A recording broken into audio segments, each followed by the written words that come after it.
नमस्कार दोस्तों, मैं अजय कुमार एक बार फिर से आप सभी का हार्दिक स्वागत करता हूं। दोस्तों, प्राचीन इतिहास के अंतर्गत हम लोगों ने अपने पिछले वीडियो में मूर्तिकला के संबंध में कुछ बेसिक जानकारियां ली थी। उसी क्रम में आज हम लोग मूर्तिकला के संबंध में कुछ और जानकारियां लेंगे। दोस्तों, जैसे हम लोगों ने अपने पिछले वीडियो के अंतर्गत भारत में मूर्तिकला क्या है, ठीक है, मूर्तिकला का साक्ष्य कहाँ कहाँ से प्रारंभिक दौर पर मिलता है, या मूर्तिकला जो है वो विधिवत तरीके से किस कालखंड से शुरू हुई, और इसके साथ ही साथ जो है भारत की प्राचीन मूर्तिकलाओं के अंतर्गत गांधार कला शैली क्या है, गांधार कला शैली का केंद्र बिंदु क्या है, गांधार कला शैली के अंतर्गत जो है कौन कौन सी मूर्तियां किन किन स्थानों से प्राप्त होती हैं, इन सभी चीजों के संबंध में जाना। आज हम लोग जो है उसी क्रम में आगे बढ़ते हुए मथुरा कला शैली, इसके अलावा अमरावती कला शैली, इसके अलावा अगर देखेंगे गुप्तकालीन कला शैली के संबंध में जानेंगे। तो आइए शुरू करते हैं मथुरा कला शैली।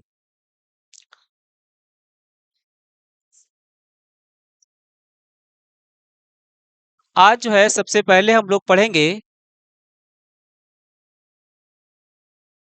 मथुरा कला शैली।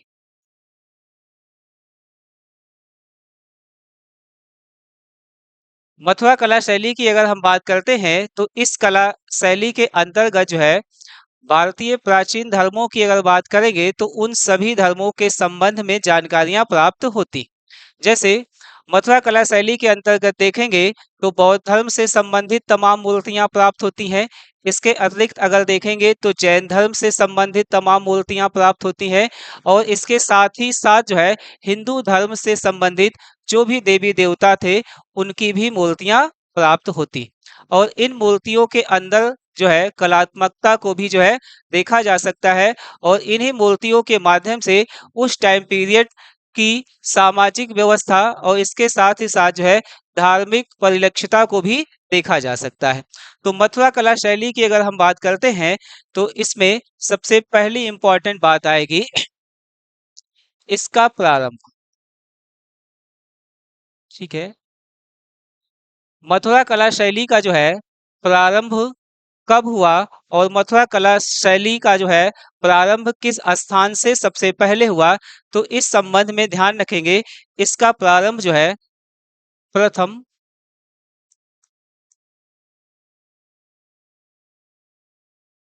शताब्दी ईसा पूर्व। दोस्तों, मथुरा कला शैली का प्रारंभ जो है वो कब हुआ, प्रथम शताब्दी ईसा पूर्व। और प्रथम शताब्दी ईसा पूर्व में जैन धर्म के अनुयायियों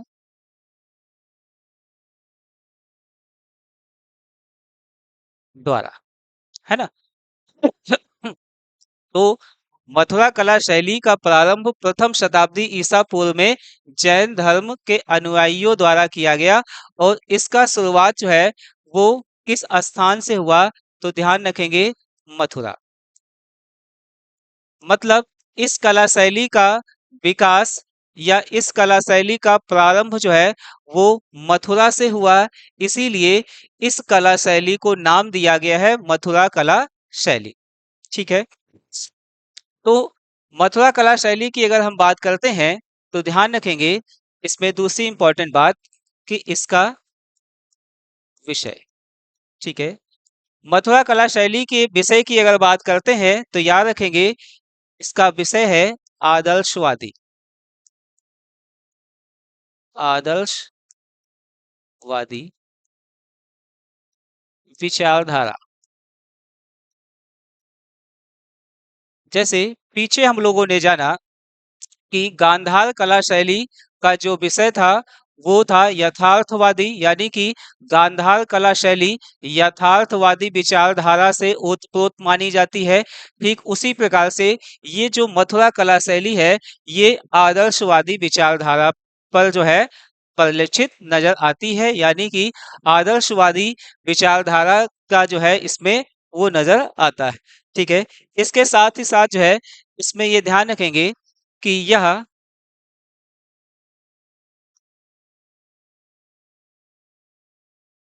पूर्ण रूप से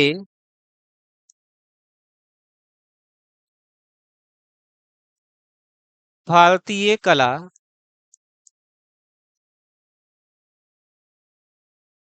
शैली है ना। जैसे गांधार कला शैली की अगर हम बात करते हैं तो गांधार कला शैली का जो केंद्र बिंदु था वो भारत ना होकर के पाकिस्तान और अफगानिस्तान वाला क्षेत्र था, या मुख्यतः जो है अफगानिस्तान वाला क्षेत्र था। जैसे गांधार कला शैली की अगर बात करते हैं तो उसके अंतर्गत हम लोगों ने कुछ स्थानों के नाम जाने थे, जैसे बामियान। ठीक है, बामियान जो स्थान है वो अफगानिस्तान में पड़ता है, और वहीं से जो है गांधार कला शैली स्टार्ट होती है ना। और उसके साथ ही साथ अगर देखा जाए तो जो गांधार कला शैली है, चूंकि इसकी उत्पत्ति जो है दूसरे देश में यानी कि विदेश में हुई, इसीलिए गांधार कला शैली पर विदेशी प्रभाव देखने को मिलता है। इसीलिए गांधार कला शैली को जो है हिंद यूनानी कला शैली के नाम से या ग्रीक बौद्धिस्ट शैली के नाम से जाना जाता है। लेकिन उसके विपरीत अगर हम देखते हैं, ये जो मथुरा कला शैली है इसका विकास अपने भारत में मथुरा में हुआ। मथुरा यानी कि अपने उत्तर प्रदेश में होता है, इसलिए जो है इस कला शैली को पूरी तरीके से भारतीय कला शैली कहा जाता है। ठीक है, तो इस संबंध की अगर बात करेंगे तो इसमें यह भी ध्यान रखेंगे कि यह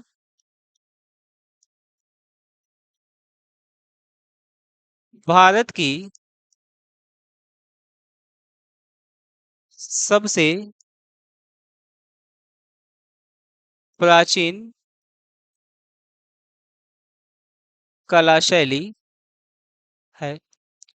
चूंकि गांधार कला शैली का विकास विदेश में हुआ है, ठीक है, तो अगर हम देखेंगे इस कला शैली यानी कि मथुरा कला शैली का विकास भारत में हुआ है, तो उस दृष्टि से अगर देखेंगे तो ये कला शैली जो है वो भारत की सबसे प्राचीन कला शैली मानी जाएगी। ठीक है, फिर इसके अलावा इसमें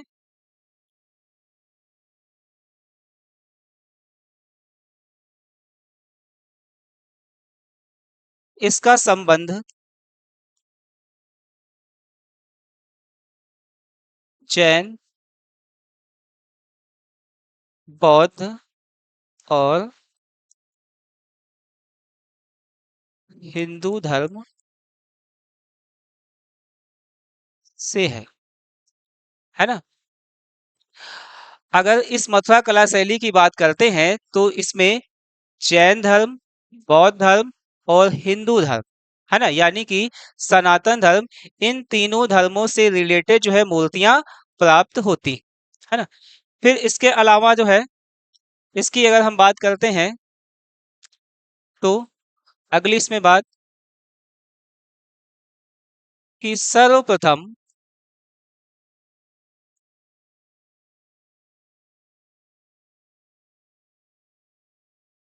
हिंदू धर्म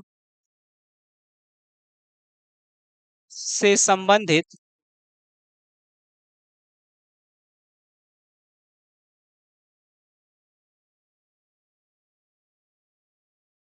देवी देवताओं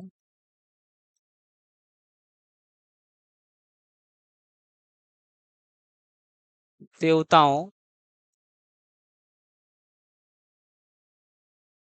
से संबंधित मूर्तियां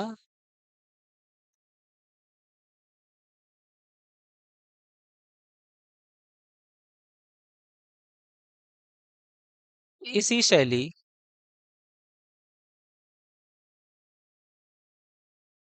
में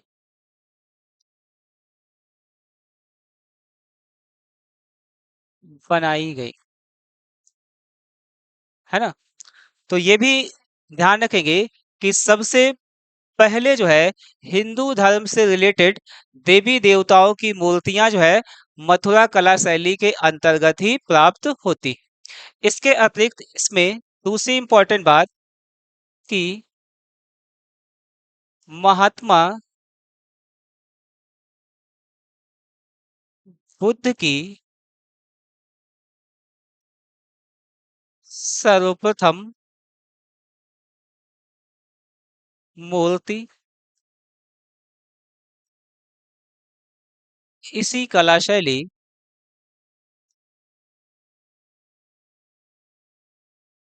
में प्राप्त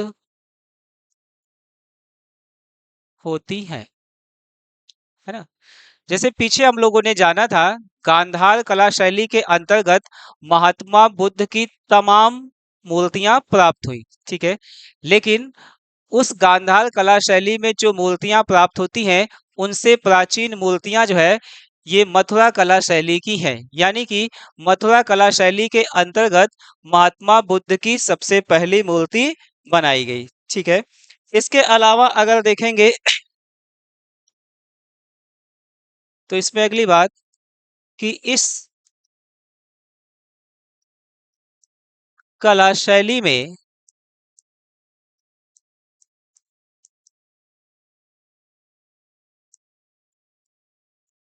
मूर्ति के पीछे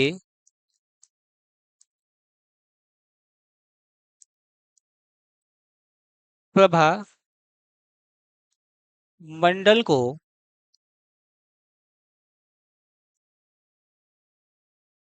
दर्शाया गया है। जैसे गांधार कला शैली की अगर हम बात करते हैं, तो उस कला शैली में प्रारंभिक दौर पर जो महात्मा बुद्ध की मूर्तियां प्राप्त होती है, उन मूर्तियों में मुख के पीछे या सिर के पीछे प्रभामंडल, प्रभामंडल मतलब सूर्य का चमकता हुआ रूप, है ना, ठीक है। तो उसको नहीं दर्शाया गया, लेकिन बाद में गांधार कला शैली की जो मूर्तियां प्राप्त होती हैं, उसमें प्रभामंडल मिलता है। लेकिन यहाँ पर मुख्य रूप से अगर हम मथुरा कला शैली की बात करेंगे, तो इसकी विशेषता क्या है? प्रभामंडल, ठीक है। तो यहाँ पर जो महात्मा बुद्ध की मूर्तियां या देवी देवताओं की मूर्तियां प्राप्त होती हैं, तो उसके पीछे प्रभामंडल दिखाई देता है, ठीक है। फिर उसके बाद जो है, इस कला शैली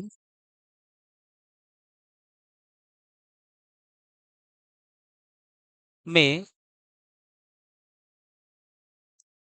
मुख्यतः लाल बलुआ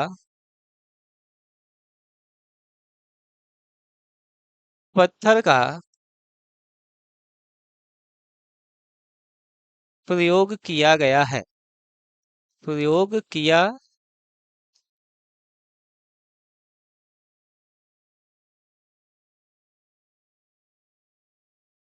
गया है है ना। जैसे गांधार कला शैली की अगर हम बात करते हैं, तो उसके अंतर्गत काले और स्लेटी रंग के पत्थरों का प्रयोग किया गया है। लेकिन इस मथुरा कला शैली की अगर बात करेंगे, तो इसकी एक दूसरी विशेषता है, इसमें लाल बलुआ पत्थर का प्रयोग किया गया है, ठीक है। फिर उसके बाद जो है,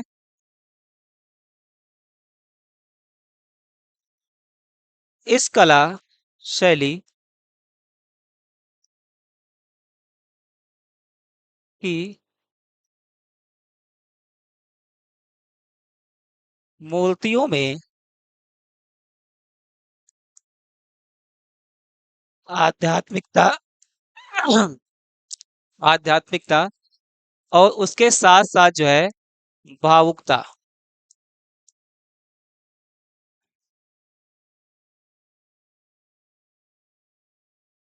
दिखाई पड़ती है ना। तो मूर्तियों में आध्यात्मिकता और भावुकता भी दिखाई देती है। इसके अलावा जो है,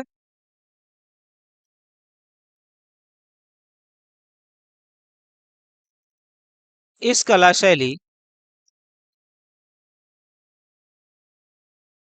पर शैली पर सांची कला और भरहुत कला, सांची कला और भरहुत कला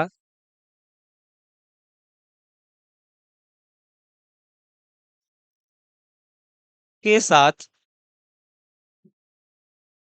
निकट संबंध निकट संबंध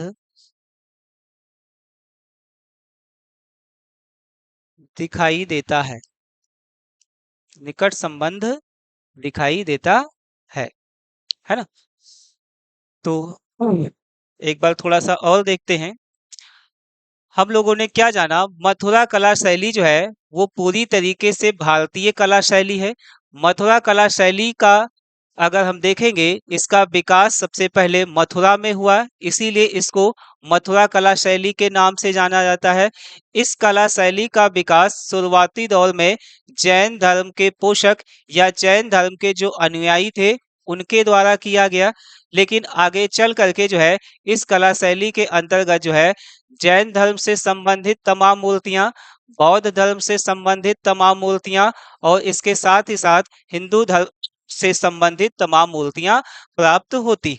ठीक है, तो इसकी अगर हम बात करते हैं तो ध्यान रखेंगे इस कला शैली का जो विषय है वो विषय क्या रहेगा, आदर्शवादी विचारधारा। यानी कि इस मूर्तिकला शैली में समाज की आदर्शवादी विचारधारा जो है वो स्पष्ट रूप से दिखाई देती।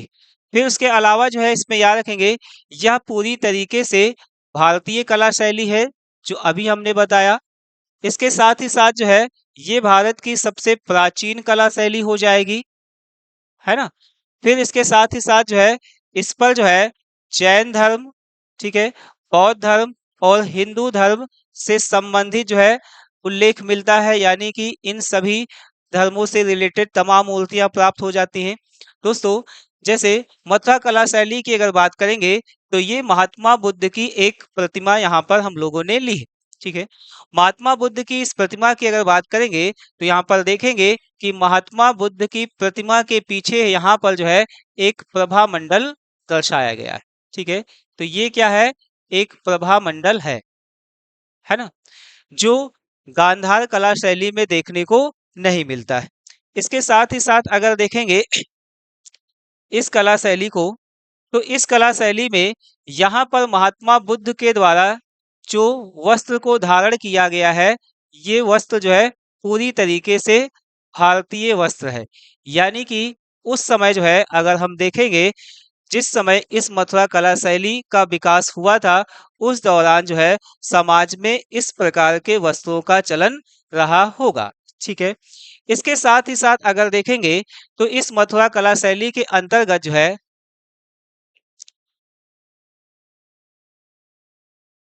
बुद्ध की वरद प्रतिमा, है ना, इसके अलावा जो है महात्मा बुद्ध की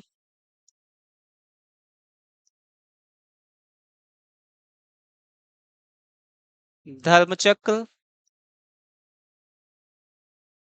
प्रवर्तन मुद्रा,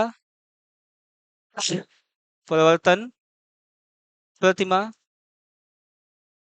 ठीक है ना।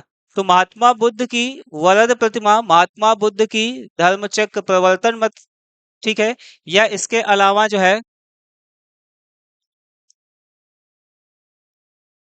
बुद्ध की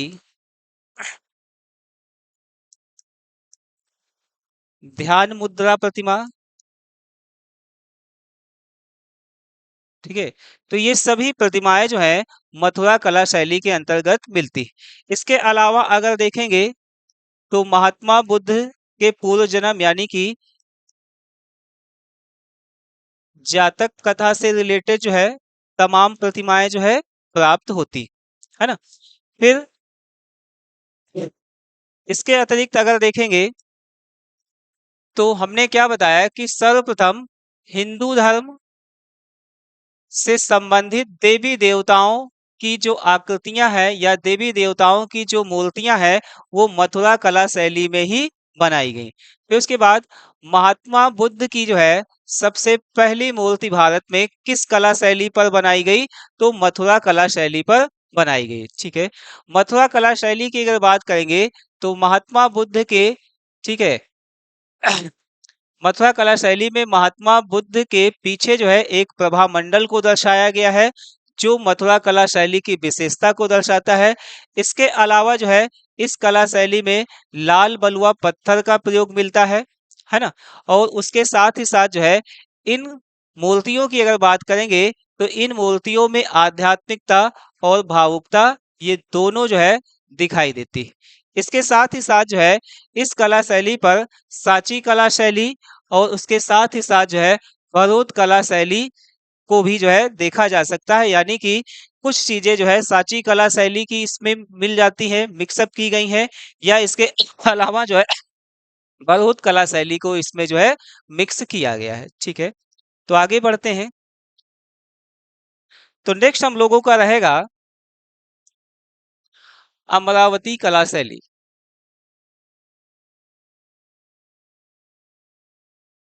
अमरावती कला शैली। अमरावती कला शैली की अगर हम बात करते हैं तो जैसे यहाँ पर जो एक चित्र है, इस चित्र में स्पष्ट रूप से देख सकते हैं कि यहाँ पर जो है एक कोई पर्टिकुलर एक मूर्ति ना हो करके इसमें बहुत सारी जो है मूर्तियों को दर्शाया गया है ना। जैसे यहाँ पर एक मूर्ति ये है, यहाँ पर जैसे इसके बगल में एक मूर्ति यहाँ पर ये है, इसके बगल में एक मूर्ति ये है, इसके बगल में एक मूर्ति यहाँ पर ये है, इसके बगल में एक मूर्ति ये है। तो इसमें जो है एक साथ कई मूर्तियों को जो है बनाया गया है। इसके अलावा ये भी दिखाई दे रहा होगा, ये मूर्तियां जो है वो उभरी हुई है ना। लेकिन उभरे होने के साथ साथ जो है ये नीचे तली पर बनाई गई हैं। ठीक है, तो कहने का मतलब ये है कि जैसे जो भित्ति चित्र ऊपर की तरफ उकेरे जाते हैं, बिल्कुल उसी तरीके से ये मूर्तियों को भी जो है बनाया गया। और यहाँ पर एक साथ चूंकि कई मूर्तियों को बनाया गया है, तो यहाँ पर जो है ये पूरी की पूरी जो है एक कहानी को जो है दर्शाता है। इसीलिए जो है अमरावती कला शैली की अगर हम बात करेंगे तो यहाँ पर जो है ये कहानी को पूरी तरीके से दर्शाएगा। अमरावती कला शैली में सबसे पहली चीज याद रखेंगे कि इसका जो विकास है वो कहाँ पर हुआ, तो अमरावती में। अमरावती यानी कि आंध्र प्रदेश। ठीक है, तो आंध्र प्रदेश में अमरावती नामक स्थान पर जो है इसका हुआ विकास, इसीलिए इसको अमरावती कला शैली के नाम से जाना जाता है। फिर उसके बाद जो है दूसरी इंपॉर्टेंट बात कि इसकी विशेषता। ठीक है, विशेषता की अगर हम बात करेंगे तो इसकी दो इंपॉर्टेंट विशेषताओं को ध्यान रखेंगे। जैसे एक इसकी विशेषता रहेगी उभारदार भित्ति चित्र, है ना।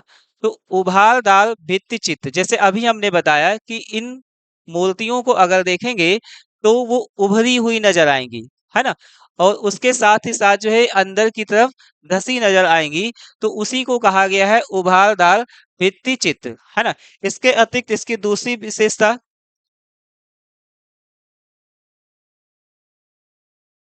तो कथात्मक मूर्ति कला, है ना।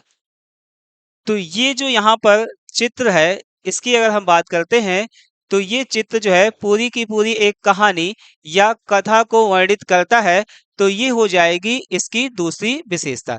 फिर उसके बाद जो है तीसरी इंपॉर्टेंट बात कि इसको संरक्षण।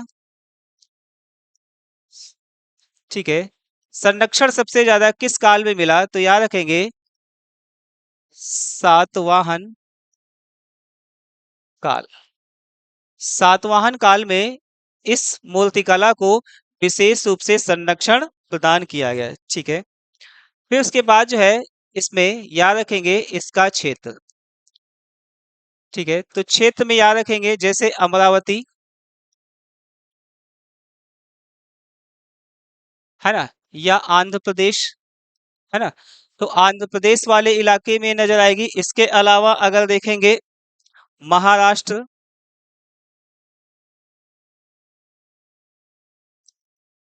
महाराष्ट्र के क्षेत्र में नजर आएगी, या इसके अधिक देखेंगे तो श्रीलंका, है ना। तो मत अमरावती कला शैली जो है वो आंध्र प्रदेश, ठीक है, महाराष्ट्र और श्रीलंका वाले इलाके में जो है, ठीक है, आई। और इसको जो है सबसे अच्छे ढंग से संरक्षण किसने प्रदान किया, तो सातवाहन काल में प्रदान किया गया, ठीक है। फिर उसके बाद जो है, अगर इसमें बात करेंगे पत्थर, तो किस प्रकार के पत्थर का प्रयोग किया गया है, तो ध्यान रखेंगे इसमें जो है संगमरमर के पत्थर का प्रयोग, है ना। जैसे मथुरा कला शैली के अंतर्गत जो है हम लोगों ने जाना कि लाल बलुआ पत्थर का प्रयोग किया गया। गांधार कला शैली में काले और स्लेटी रंग के पत्थरों का प्रयोग किया गया। ठीक उसी प्रकार से इस कला शैली में जो है संगमरमर के पत्थरों का प्रयोग मिलता है, ठीक है। इसके साथ ही साथ जो है इसमें याद रखेंगे कि इसमें चित्रांकन की जो विधियां हैं, ठीक है, चित्रांकन की जो है इसमें कुल कितनी विधियों को में लिया गया है, तो याद रखेंगे दो विधि, ठीक है। और दो विधि कौन कौन सी रहेगी, एक तो रहेगी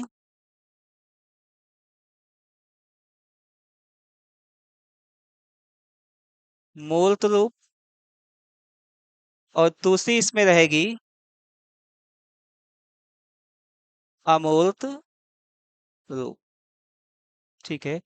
मूर्त रूप की अगर हम बात करेंगे तो इसमें जो है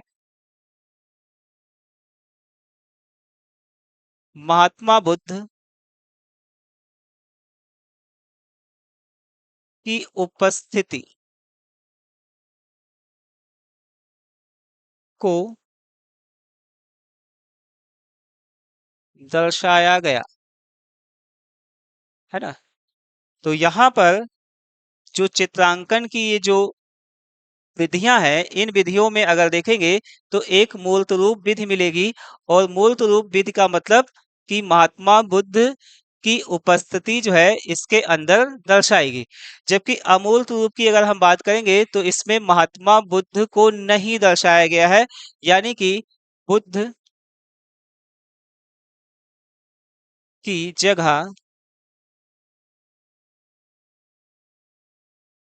उनके सिंहासन को दर्शाया गया है ना।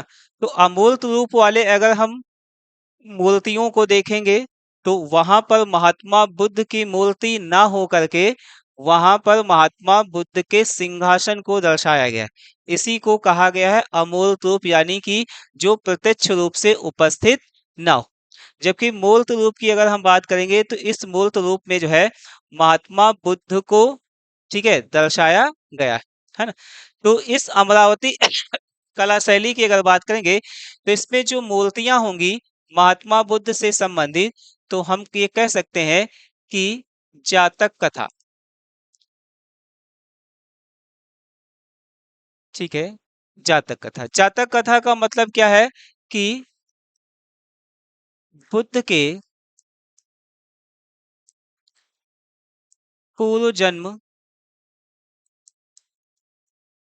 से संबंधित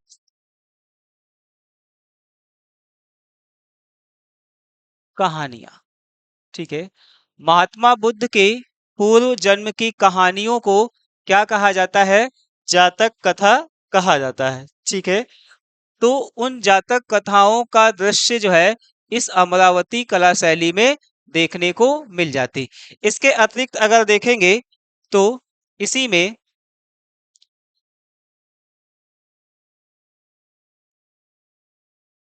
बुद्ध की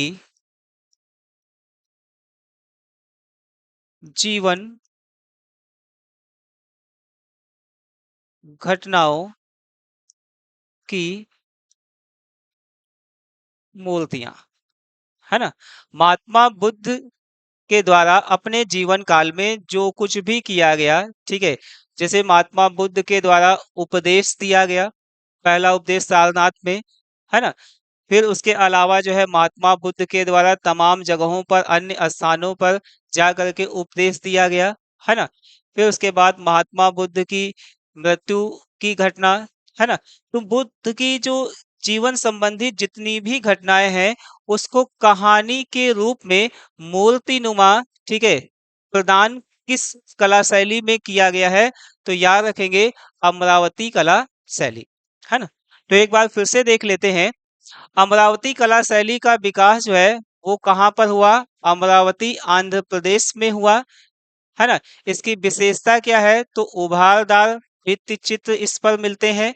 इसके अलावा जो है इन चित्रों को कथा के रूप में दर्शाया गया है ना। और इस कला शैली को संरक्षण जो है किस कालखंड में दिया गया? मुख्य रूप से तो सातवाहन कालखंड में दिया गया। इसके क्षेत्र की अगर बात करेंगे तो इसका क्षेत्र आंध्र प्रदेश रहेगा, आंध्र प्रदेश के अलावा महाराष्ट्र रहेगा, महाराष्ट्र के अलावा जो है श्रीलंका वाला क्षेत्र, इन जगहों पर रहेगी। इसमें किस प्रकार के पत्थर का प्रयोग किया गया है? तो याद रखेंगे इसमें संगमरमर के पत्थर का प्रयोग किया गया है। चित्रांकन की यहाँ पर टोटल दो विधियां हैं, एक मूर्त रूप जिसमें महात्मा बुद्ध को दर्शाया गया है प्रत्यक्ष रूप से, जबकि दूसरा यहाँ पर है अमूर्त रूप, और अमूर्त रूप में बुद्ध की जगह पर उनके सिंहासन को दर्शाया गया है। ठीक इसके साथ ही साथ जो है ये जो मथुरा कला शैली है, इसमें अगर देखेंगे तो सबसे ज्यादा चित्र जो है महात्मा बुद्ध की जातक कथा, यानी कि महात्मा बुद्ध के पूर्व जन्म की जो भी घटनाएं हैं, जो भी कहानियां हैं, उनको अच्छे से दर्शाया गया है। इसके साथ ही साथ महात्मा बुद्ध के जीवन से जुड़ी जो भी घटनाएं हैं या समस्त जो घटनाएं हैं, उसको अमरावती कला शैली के अंतर्गत जो है दर्शाया गया है। ठीक है, तो इतनी बात जो है अमरावती कला शैली में ध्यान रखेंगे, है ना। फिर उसके बाद जो है आगे हम लोग आते हैं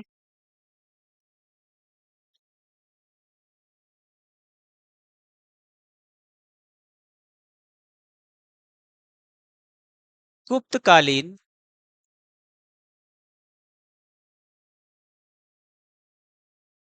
कला शैली।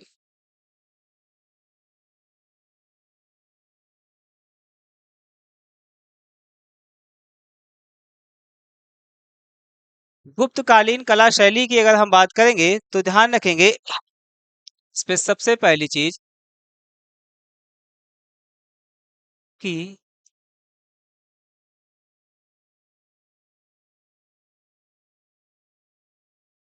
इस काल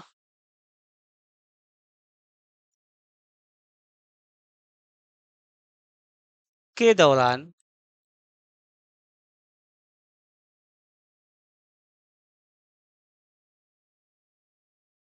मूर्तियों को बनाने में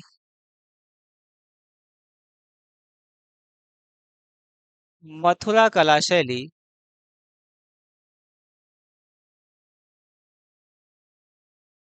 का विशेष रूप से प्रयोग किया गया है।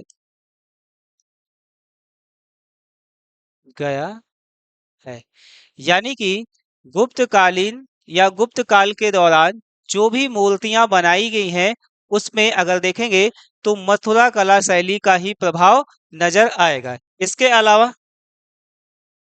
दूसरी इंपॉर्टेंट बात कि गुप्त काल में जो है मूर्ति कला का केंद्र, ठीक है, केंद्र की अगर हम बात करेंगे तो ध्यान रखेंगे केंद्र कहाँ कहाँ पर रहेगा।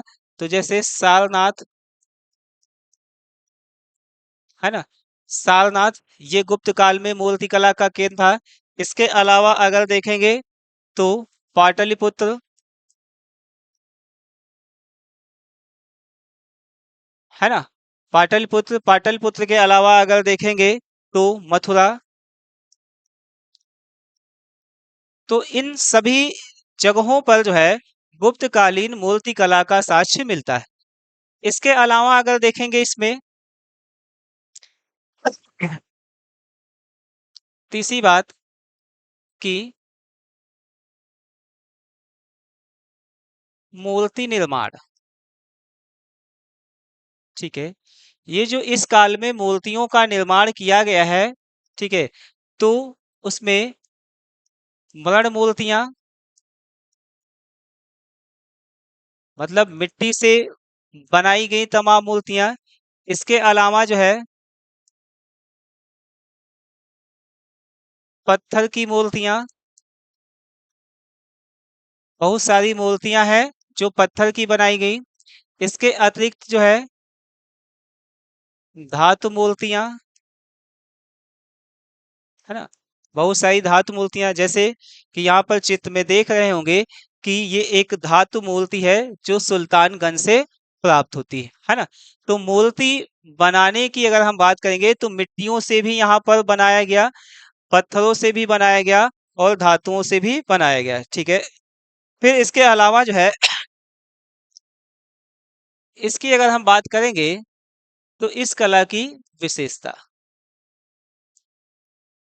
ठीक है, तो क्या क्या विशेषता रहेगी गुप्त काल में प्राप्त मूर्तियों में, ठीक है।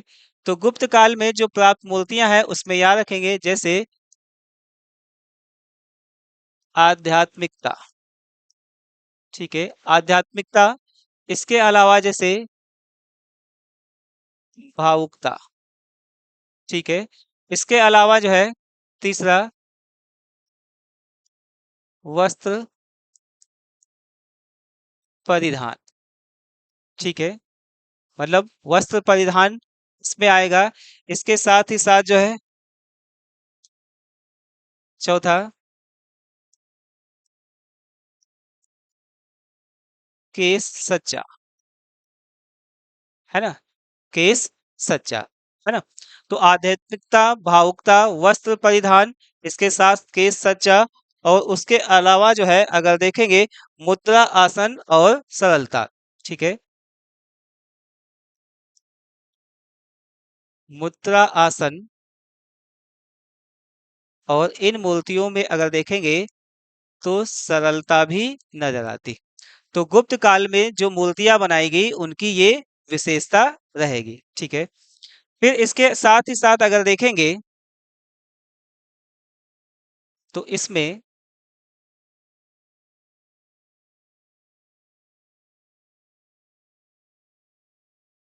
अगली बात, प्रमुख मूर्तियां,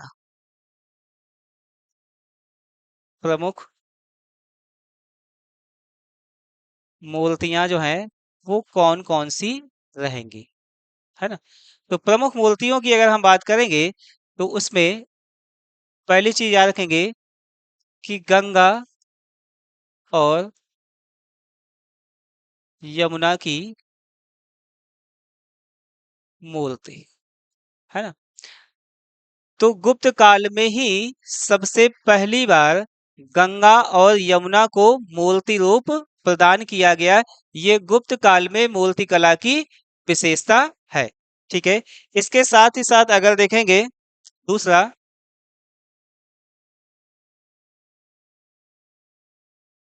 शिव के अर्ध नारीश्वर की मूर्ति, है ना। तो अर्धनारीश्वर का मतलब आधा शिव आधा पार्वती, है ना। तो अर्धनारीश्वर की मूर्ति भी जो है इसी कालखंड में सबसे पहली बार जो है बनाई गई, ठीक है। इसके साथ ही साथ अगर देखेंगे तो तीसरा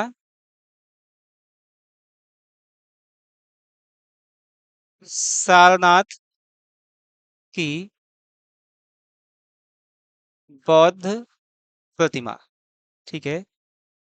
तो सारनाथ से प्राप्त जो बौद्ध प्रतिमा है ये भी गुप्त काल में बनाई गई, और याद रखेंगे ये प्रतिमा जो है सफेद चुनार के बलुआ पत्थर से निर्मित है ना। ये भी काफी इंपॉर्टेंट तथ्य है। इसके अतिरिक्त अगर देखेंगे चौथा, बुद्ध की धर्म चक्र प्रवर्तन की मूर्ति।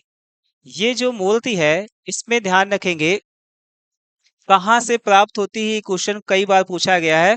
तो कांगड़ा से प्राप्त होती है ना। तो धर्मचक्र प्रवर्तन की जो मूर्ति है वो कांगड़ा से प्राप्त होती है। और इसमें ये भी ध्यान रखेंगे कि ये किसकी बनी हुई है, तो ये पीतल की है ना। पीतल यानी कि धातु। ठीक है, तो ये पीतल धातु से निर्मित गुप्तकालीन जो है बुद्ध की प्रतिमा है। फिर इसके अलावा अगर देखेंगे तो पांचवा, बुद्ध की अभय मुद्रा की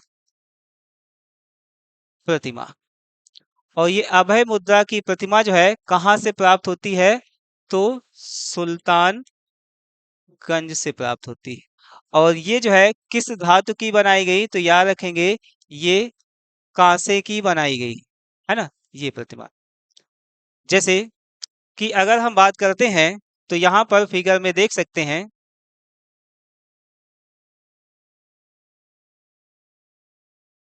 कि ये जो मूर्ति हम लोगों ने यहाँ पर लिया है,